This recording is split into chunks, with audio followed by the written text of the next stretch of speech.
Dimana yang digadang-gadang kalau semakin cepat kaya. Generasi series mau dong.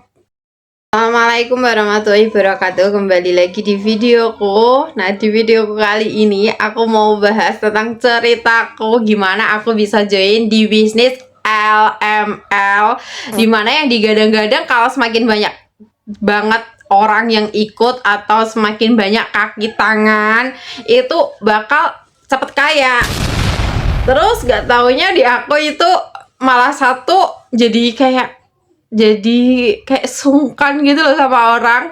Terus yang kedua, realitanya boncos, bukan kaya tapi boncos. Gimana ceritanya? Langsung simak aja ya. Sebelum aku mulai, lebih silakan like, komen, dan juga subscribe guys. Jadi ini tuh channel YouTube baru aku, karena channel YouTube aku yang kemarin tuh di demonetisasi. Jujur li, YouTube please, aku itu monet gak gampang gitu loh, tolong monet aku gitu kan. Ya udah, tolong dukung aku ya guys ya, tolong dukung aku.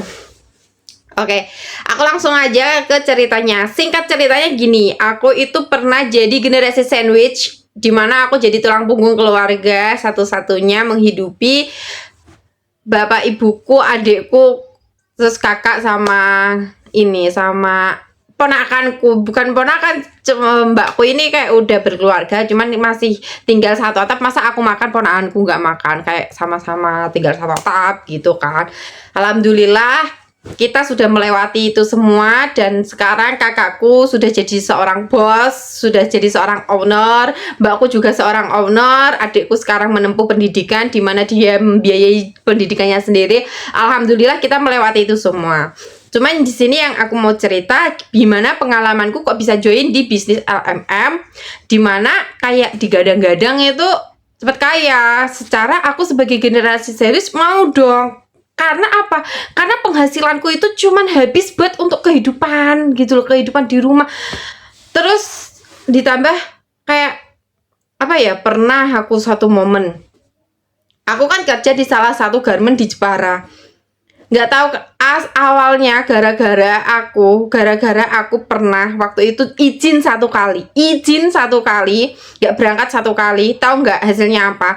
Aku nggak diikutkan lembur. Aku tuh masih ingat betul sama supervisorku. Waktu itu supervisorku tuh bilang gini, loh kok dia nggak ikut lembur, temanku. Loh kok dia nggak ikut lembur, maksudnya gimana? Harus ikut lembur dong. Terus akhirnya di rolling, dia dikasih line. Waktu itu aku di bagian kualitas. Nah, dia terus akhirnya dikasih line buat dia, padahal itu bukan line-nya dia.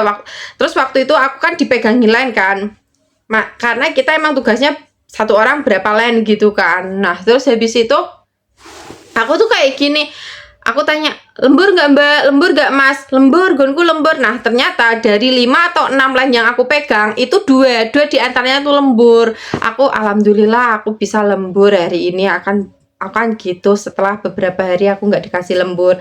Terus nggak taunya, tahu nggak apa, lineku yang harusnya aku pegang dipegang orang lain. Aku tuh masih ingat 1 bulan penuh aku itu dapat gaji 1 juta berapa ya, 1.600.000 atau 1 juta berapa gitu loh. Dan itu habis buat, biasanya tuh aku kalau ikut lembur waktu itu pernah sampai nyampe 2 juta kayak gitu. Dan itu alhamdulillah cukup untuk. Terus waktu 1 juta, ya Allah, aku sampai puasa tahu. Aku sampai bener-bener puasa sama keluargaku, saya wes baratnya batek lah kayak gitu. Aku tuh masih ingat betul sama supervisorku. Terus di satu sisi, kalau keadaanku kayak gini, aku mau join ke bisnis LMM. Waktu itu guruku sendiri yang jadi membernya. Aku join, yang ternyata sistemnya itu harus cari orang, terus buat tutup poin.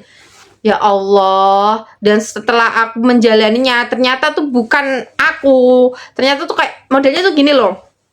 Bisnis LMM yang digadang-gadang bakal ke Paris pakai kapal pesiar itu, ke Yunani, kemana, ke negara Eropa atau apa, ke Swedia itu, yang katanya pencetusnya dari Swedia. Terus habis itu sistemnya gini, tupo itu kamu jual barang dengan harga normal, kamu dikasih harga grosiran, yang anggap aja harga grosirnya dengan harganya itu misalnya harganya 100.000. Nah, kamu itu dapat diskon 23%. Itu keuntunganmu, 23% itu keuntunganmu. Terus habis itu kamu harus tuponya itu 100 poin. Dimana 100 poin ini kamu harus bisa ibaratnya ngedolno, menjualkan barang dengan nilai 100 poin itu. Nah, habis itu aku coba tupo, terus di apa ya, disonding gitu, kayak dikasih arahan kayak gini, kamu beli aja buat stok, terus habis itu kalau misalnya ada orang yang butuh nanti kamu jualin kayak gitu. Karena belum tentu orang butuh itu hari ini misalnya kayak produknya itu ada balm, jadi dia itu ada balm gitu, harganya sekitar 30-an. Terus kalau lagi promo tuh 15.000. Nah, misalnya balm ini lagi promo nih 15.000, kamu beli aja, beli yang banyak. Terus habis itu nanti bulan depan belum tentu balm ini promo kan. Nah, kalau orang beli, kasih aja balm ini gitu. Jadi kayak orang tetap tergiur gitu loh buat beli. Realitanya tak jalanin itu bukan hanya kayak apa ya, bukan hanya bisnis, tapi lebih ke menjatuhkan, bukan menjatuhkan sih, kayak lebih boncos, kayak lebih ke pemerasan, kayak pencucian otak aku kalau ngomong. Ya kayak dipaksa terus, tapi nyatanya tak ikutin. Beberapa bulan tak ikutin, aku merasa udah nggak bisa tupo aku, ya udah, terus aku stop. Akhirnya apa?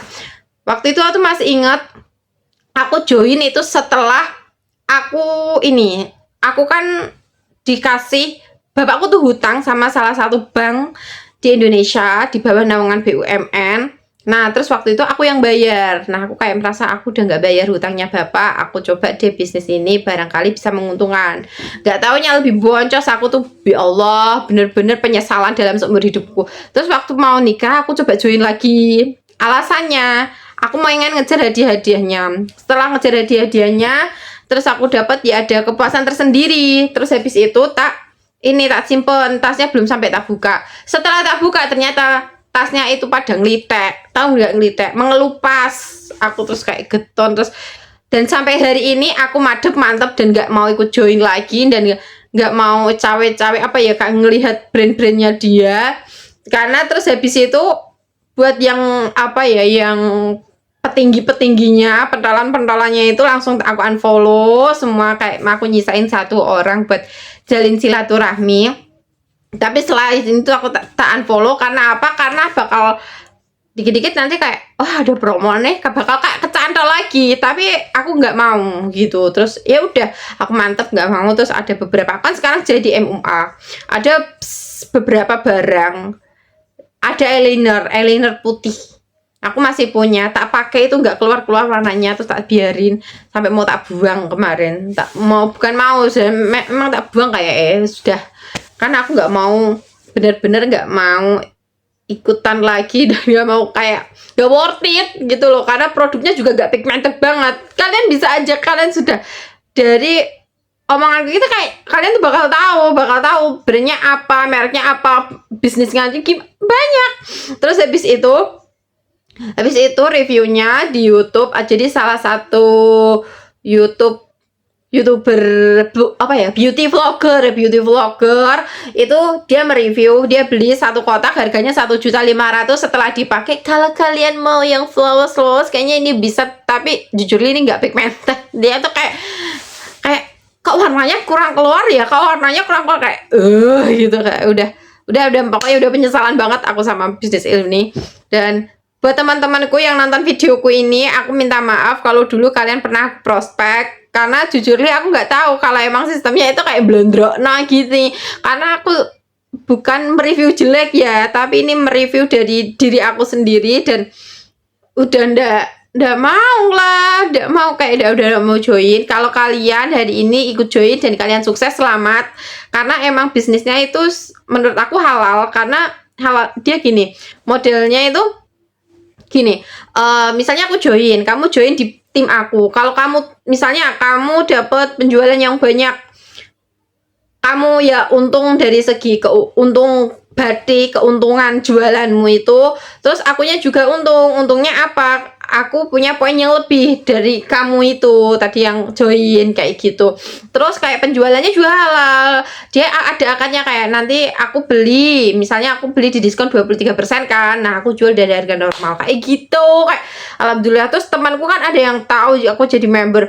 Dia tuh mau beli produkku, terus dia hitung dikurangi 23%. Astagfirullahaladzim. Aku tuh masih ingat dia tuh kayak sosialita. Dia tuh beli tasnya tuh nenteng yang roteli, terus yang gos kayak gitu. Terus dia beli di aku minta harga 23% dan dia tuh kayak harganya berapa gitu. Ya Allah, aku tuh masih ingat betul. Dan aku ya Allah, Mbak. Aku tuh tapi cuman aku diam, ya udah Mbak. Aku cuma ngechat tuh aja. Tetapi nyatanya enggak lah. Dan aku alhamdulillah masih diberi kewarasan dan jujur li itu adalah penyesalan terbesarku. Salah satu penyesalan terbesarku kayak join bisnis LMM yang gak jelas banget. Bukan juga jelas, kayak lebih malu gitu loh. Tapi kalau aku juga kadang tuh di briefing kayak dikasih tahu kayak ceritanya story sukses story kayak ini nih ada yang anak kecil, dia itu udah bisa loh sekarang jadi manajer di mana gajian manajer kan 1 juta, sekarang udah bisa loh gini-gini kayak sukses gitu ya. Selamat tapi untuk di passionku karena aku kayak orangnya lebih ke ewoh, kayak sungkan gitu loh. Gitu, itu adalah story short ceritaku tentang bisnis LMM. Semoga kalian bisa mendengarkan dengan apa ya, semoga jelas aja lah ya. Semoga jelas karena aku orangnya tuh kalau ngomong berbelit-belit gitu.